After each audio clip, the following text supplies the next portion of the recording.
High বন্ধুরা, আজ আমি নিয়ে চলে এসেছি কাঁচা আমের একটা আচারের রেসিপি নিয়ে। তো কাঁচা আমের আচারের রেসিপিটা আমি কীভাবে বানাই সবটাই আপনাদের সঙ্গে শেয়ার করব। তো চলুন দেখাই। তার জন্য আমি কিছুটা আম নিয়ে নিয়েছি এইভাবে কেটে, আর নিয়েছি শুকনো লঙ্কা কয়েকটা, তেজপাতা, পাঁচফোড়ন। এখানে লাগছে সামান্য তেল, আর লাগবে আমার চিনি। প্রথমে আমি একটা বড় কড়াই নিয়ে নিয়েছি, যেহেতু অনেকটাই তাই বড় কড়াই লাগবে।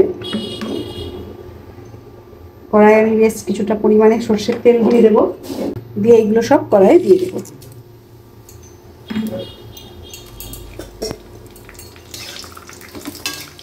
এটা আমার ভাজা হয়ে গেছে।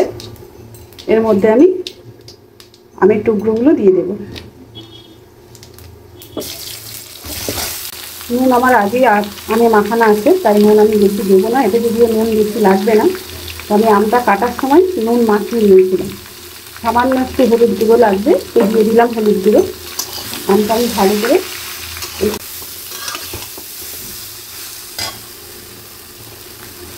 এবার এর উপরে দিয়ে দেবো চিনি। এতে কোনো জল ব্যবহার করবো না, জল ব্যবহার করলেই আচারটা বেশি দিন থাকবে না, নষ্ট হয়ে যাবে। তো এইভাবেই আমি আচার বানাবো, বানিয়ে এইভাবেই রেখে দিলে পারে 2 বছর আচারটা কিচ্ছু হবে না, রয়ে যাবে। 2 বছর ধরে আপনারা খেতে পারবেন এরকম আচার। আমি গ্যাসের ফ্লেমটা লো করে সামান্য কিছুক্ষণ ঢেকে দেবো। গ্যাসের ফ্লেম লো করে আমি 10 মিনিট ঢেকে দিয়েছিলাম। 10 মিনিট পর দেখতেই পাচ্ছেন চিনিগুলো আস্তে আস্তে সব গলে গিয়েছে।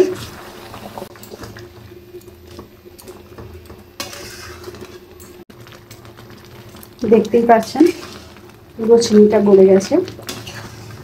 2 কিলো আম নিয়েছি, 2 কিলো আমে আমি 1.5 কিলো চিনি দিয়েছি, কারণ আমটা প্রচুর টক।